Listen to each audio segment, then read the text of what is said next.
Chono rochore moko kuom migepe mag sirikal bang' achudhe mag mbui moko monjo kendo donjore migepego. Moko kuom migepe ma achudhego donjore oting'o arita, thieth, somo, pii, tije jopiny e kind mamoko. Sirikal kata kamano osingo rakore kod achudhego kendo geng'o monjgo e kinde mabiro, kaka Elizabeth Ajode leronwa.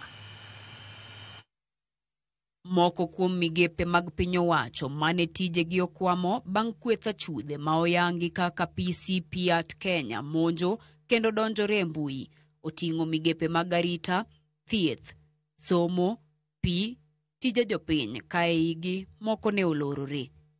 Ma ok en thuolo mokwongo ma mbui mag piny owacho imonjo kendo donjruokgo.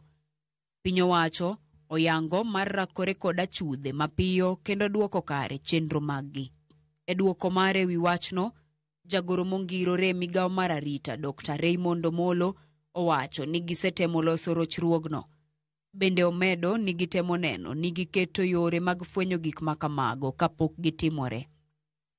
Otiyo gi thuolono e kwayo riwruoge mag sirikal kod mag ji giwegi mondo ogo ripot ewi donjruok e mbui e nembnigi kaka mar National Kenya Computer Incident Response Team and Coordination Center ma namba gi en 07 03 04 2700 kata 07 30 17 2700. Namba mar National Computer and Cybercrime Coordination Committee ma en 07 16 14 83 41. Kabende namba mar bad obila mar okwach kich en 08 00 722 203 kata 02 07 20 2000.